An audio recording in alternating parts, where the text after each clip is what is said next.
നമസ്കാരം. ഇന്ന് 2025 മാർച്ച് 28 വെള്ളിയാഴ്ച. എല്ലാ UK മലയാളികൾക്കും ഗുഡ് മോർണിംഗ് UKയുടെ മോർണിംഗ് ന്യൂസിലേക്ക് സ്വാഗതം. ഇനി ഓസ്ട്രേലിയയിലേക്ക് നഴ്സസിനെത്താൻ ഒരു ഈസി വേ. അതെ, ഫൈനലി ആഫ്റ്റർ രജിസ്ട്രേഷൻ സ്റ്റാർട്ട് ചെയ്തിരിക്കുകയാണ്. 2017 ശേഷം UK, Ireland, Canada, USA, Spain, Singapore എന്നീ രാജ്യങ്ങളിൽ 1800 hours പ്ലസ് വർക്ക് ചെയ്ത് ജനറൽ ആൻഡ് BSc നഴ്സുമാർക്ക് ഇതിൽ അപ്ലൈ ചെയ്യാം. സോ ഇനി വെയിറ്റ് ചെയ്യേണ്ട. കോൺടാക്ട് US വാഹന താരിഫുകളിൽ നിന്ന് ഇളവ് നേടാൻ ബ്രിട്ടൻ വാഷിംഗ്ടണുമായി തീവ്രമായി പ്രവർത്തിക്കുന്നുണ്ടെന്ന് ധനമന്ത്രി റേച്ചൽ റീവ്സ് അറിയിച്ചു. വ്യവസായത്തെ മികച്ച രീതിയിൽ പിന്തുണയ്ക്കുന്നതിനായി എലോൺ മസ്കിന്റെ ടെസ്ല ആസ്വദിക്കുന്ന സബ്സിഡികൾ അവലോകനം ചെയ്യുമെന്നും ധനമന്ത്രി അറിയിച്ചു. ട്രംപിന്റെ സഖ്യകക്ഷിയായ മസ്കിന്റെ ഉടമസ്ഥതയിലുള്ള ടെസ്ലയ്ക്ക് സബ്സിഡി നൽകിയ ഇലക്ട്രിക് വാഹന പ്രോത്സാഹന പദ്ധതി സർക്കാർ അവലോകനം ചെയ്യുമെന്നും റീവ്സ് പറഞ്ഞു. കാറുകൾക്കും ലൈറ്റ് ട്രക്കുകൾക്കും പുതിയ US തീരുവ ഏപ്രിൽ 3 മുതൽ പ്രാബല്യത്തിൽ വരും.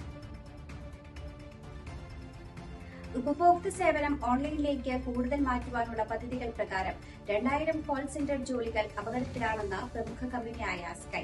10 UK ഉപഭോക്തൃ സേവന കേന്ദ്രങ്ങളിൽ 3 അടച്ചുപൂട്ടുവാൻ പദ്ധതിയിടുന്നതായും കമ്പനി അറിയിച്ചു. ഉപഭോക്തൃ മുൻഗണനകളിലെ മാറ്റവും കോൾ അളവ് കുറയുന്നതും ചൂണ്ടിക്കാട്ടി വീഡിയോ ആൻഡ് ടെലികോം കമ്പനി തങ്ങളുടെ Stockport, Sheffield, Leeds central call സെന്ററുകൾ അടച്ചുപൂട്ടും. ആസൂത്രിതമായ വെട്ടിക്കുറവുകൾ മൊത്തം തൊഴിലാളികളുടെ 7% പ്രതിനിധീകരിക്കുന്നത്. താൽക്കാലിക സർക്കാർ കണക്കുകൾ പ്രകാരം UKയിലെ ഹരിതഗൃഹവാതക പുറത്തള്ളൽ 2023 അപേക്ഷിച്ച് കഴിഞ്ഞ വർഷം 3.5% കുറഞ്ഞു. 2024 UKയിൽ 371.4 ദശലക്ഷം ടൺ കാർബൺ പുറന്തള്ളുന്നതായി ഊർജ്ജ വകുപ്പ് അറിയിച്ചു. ഇത് 2023 385 ദശലക്ഷം ടണ്ണിൽ നിന്ന് 2022 406 ദശലക്ഷം ടണ്ണായി കുറഞ്ഞു. 2015 പാരീസ് ഉടമ്പടിയിൽ ഒപ്പുവെച്ചതിനാൽ 2030 68%, 2035 81% കാർബൺ ബഹിർഗമനം കുറയ്ക്കുവാൻ UK ലക്ഷ്യമിടുന്നുണ്ട്.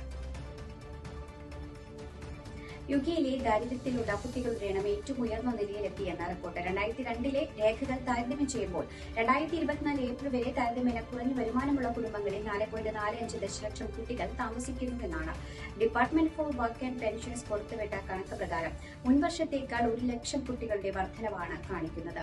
ഇത് UKയിലെ 33% കുട്ടികൾക്ക് തുല്യമാണ്. 2021 മുതൽ ഈ കണക്ക് കുത്തനെ ഉയരുകയാണ്. 2029-30 ആകുമ്പോഴേക്കും 4.8 ദശലക്ഷം കുട്ടികൾ ദാരിദ്ര്യത്തിലാകുമെന്നാണ് ചൈൽഡ് പോവർട്ടി ആക്ഷൻ ഗ്രൂപ്പ് പ്രവചിക്കുന്നത്. അടച്ചുപൂട്ടൽ ഭീഷണി നേരിടുന്ന ബ്രിട്ടീഷ് സ്റ്റീൽ കമ്പനിയിലെ ആയിരക്കണക്കിന് തൊഴിലാളികളുടെ ജോലി അപകടത്തിൽ. 3500 തൊഴിലാളികളിൽ 2700 പേരുടെ ജോലികൾ വരെ അപകടത്തിലാകാമെന്നാണ് റിപ്പോർട്ട്. കടുത്ത വിപണി സാഹചര്യങ്ങൾ, താരിഫ് ചുമത്തൽ, ഉയർന്ന പാരിസ്ഥിതിക ചെലവുകൾ എന്നിവ കാരണം സ്ഫോടന ചൂളകൾ സാമ്പത്തികമായി സുസ്ഥിരമല്ല എന്നാണ് കമ്പനി പറയുന്നത്. ബിസിനസ് നിലനിർത്താൻ ബ്രിട്ടീഷ് സ്റ്റീൽ കമ്പനിക്ക് £1 ബില്യൺ സർക്കാരിൽ നിന്ന് പ്രതീക്ഷിച്ചിരുന്നുവെങ്കിലും £500 മില്യൺ സർക്കാർ വാഗ്ദാനം ചെയ്തിട്ടുള്ളതെന്ന് അറിയുന്നു.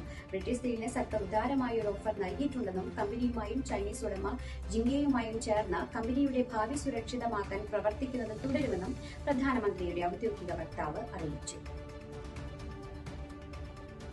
ക്യാൻസർ ചികിത്സയ്ക്കിടെ താൽക്കാലിക പാർശ്വഫലങ്ങൾ അനുഭവപ്പെട്ടതിനെ തുടർന്ന് ചാൾസ് മൂന്നാമൻ രാജാവ് ആശുപത്രിയിൽ ചികിത്സ തേടി. കുറച്ചു സമയം ചികിത്സയ്ക്കായി ചെലവഴിച്ചതിനു ശേഷം തിരികെ ക്ലാരൻസ് ഹൌസിലേക്ക് മടങ്ങിയതായി ബക്കിംഗ്ഹാം കൊട്ടാരം അറിയിച്ചു. വൈദ്യോപദേശത്തിന്റെ അടിസ്ഥാനത്തിൽ ഇന്ന് നടത്താനിരുന്ന ബർമിംഗ്ഹാം പര്യടനം അദ്ദേഹം റദ്ദാക്കി. 2024 ഫെബ്രുവരിയിലാണ് കൊട്ടാരം ആദ്യമായി രാജാവിന്റെ ക്യാൻസർ രോഗനിർണയം പ്രഖ്യാപിച്ചത്. 2025 ബാഫ്റ്റ TV അവാർഡ് നോമിനേഷനുകൾ പ്രഖ്യാപിച്ചു. വിവാദമായ നെറ്റ്ഫ്ലിക്സ് പരമ്പരയായ ബേബി റെയിൻഡിയർ 8 നോമിനേഷനുകളോടെ മുന്നിലാണ്. സ്കോട്ടിഷ് ഹാസ്യ നടനും ഡ്രാമയുടെ ക്രിയേറ്ററുമായ റിച്ചാർഡ് ഗാർഡ് മികച്ച നടനുള്ള നോമിനേഷൻ നേടി. കൂടാതെ മികച്ച നാടകം, മികച്ച സഹനടി, മികച്ച സംവിധായകൻ, മികച്ച എഡിറ്റിംഗ്, മികച്ച സൗണ്ട് ഫിക്ഷൻ, എഴുത്തുകാരൻ എന്നീ വിഭാഗങ്ങളിലും ബേബി റെയിൻഡിയർ നോമിനേഷനുകൾ നേടിയിട്ടുണ്ട്. ITVയുടെ Mr Bates versus the Post Office, Disney പ്ലസിന്റെ റൈവൽസ്, ആപ്പിൾ TV പ്ലസിന്റെ സ്ലോ ഹോഴ്സസ് എന്നിങ്ങനെ ഓരോന്നിലും 6 നോമിനേഷനുകൾ നേടിയിട്ടുണ്ട്. മികച്ച വിനോദ പ്രകടനത്തിനുള്ള നോമിനേഷനുകൾക്ക് and Dec, Claudia Winkleman, Stacey Solomon എന്നിവരും ഉൾപ്പെടുന്നുണ്ട്. മെയ് 11 ലണ്ടനിലെ റോയൽ ഫെസ്റ്റിവൽ ഹാളിലാണ് ബാഫ്റ്റ TV അവാർഡ് ചടങ്ങ് നടക്കുക. Kairali UK Southampton and Portsmouth യൂണിറ്റിന്റെ 3ാമത് സംഗീത നൃത്തസന്ധ്യ വർണ്ണവിസ്മയമായി. സദാംപ്ടൺ വിക്കിംഗ്ഹാം കമ്മ്യൂണിറ്റി സെന്റർ ഹാളിൽ നടന്ന പരിപാടി കൈരളി UKയുടെ ദേശീയ സെക്രട്ടറി കുര്യൻ ജേക്കബ് ഉദ്ഘാടനം ചെയ്തു. ചടങ്ങിൽ മുഖ്യാതിഥിയായി RCN president Joy Sebastian, Indian workers association secretary Leo sport എന്നിവർ സംസാരിച്ചു. യുകെയുടെ വിവിധ ഭാഗങ്ങളിൽ നിന്നെത്തിയ 200-ൽ പരം കലാപ്രതിഭകൾ അണിയിച്ചൊരുക്കിയ ദൃശ്യവിസ്മയങ്ങൾ, രഞ്ജിത്ത് നേതൃത്വം നൽകിയ ഗാനമേള, DJ എന്നിവ പരിപാടിയുടെ പ്രധാന ആകർഷണങ്ങളായിരുന്നു. സ്വാദിഷ്ടമായ ഭക്ഷണ സ്റ്റാളും വിവിധ സ്ഥാപനങ്ങളുടെയും ഇന്ത്യൻ വർക്കേഴ്സ് അസോസിയേഷന്റെ കൌണ്ടറുകളും ഹാളിൽ സജ്ജീകരിച്ചിരുന്നു. യുകെയുടെ വിവിധ പ്രദേശങ്ങളിൽ നിന്നുള്ള കലാസാംസ്കാരിക പ്രവർത്തകർ ഉൾപ്പെടെ നിരവധി പേരാണ് പരിപാടി ആസ്വദിക്കാനായി എത്തിച്ചേർന്നത്. ഡൽഹി ഹൈക്കോടതി ജഡ്ജി ജസ്റ്റിസ് യശ്വന്ത് വർമ്മയ്ക്കെതിരായ ഹർജി സുപ്രീം കോടതി ഇന്ന് പരിഗണിക്കും. ജസ്റ്റിസ് അഭയ് എസ് ഓഖ് അധ്യക്ഷനായ ബെഞ്ചായിരിക്കും ഹർജി പരിഗണിക്കുക.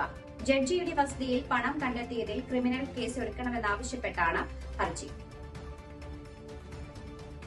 കോട്ടയം സർക്കാർ നഴ്സിംഗ് കോളേജിൽ നടന്ന റാഗിംഗ് കൊടും ക്രൂരതയെന്ന കുറ്റപത്രം. അന്വേഷണം സംഘം ഇന്ന് ഏറ്റുമാനൂർ കോടതിയിൽ കുറ്റപത്രം നൽകും. പ്രതികൾ അറസ്റ്റിലായി 45-ാം ദിവസമാണ് കുറ്റപത്രം നൽകുന്നത്. CMRL എക്സാലോജി കരാറിൽ വിജിലൻസ് അന്വേഷണം ആവശ്യപ്പെട്ട് നൽകിയ 2 ഹർജികളിൽ ഹൈക്കോടതി ഇന്ന് വിധി പറയും.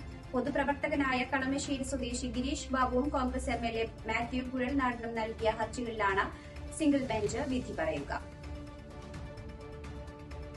IPLൽ ഇന്നലെ രാജീവ് ഗാന്ധി ഇന്റർനാഷണൽ സ്റ്റേഡിയത്തിൽ നടന്ന മത്സരത്തിൽ ലക്നൌ സൂപ്പർ ജയന്റ്സിന് വിജയം.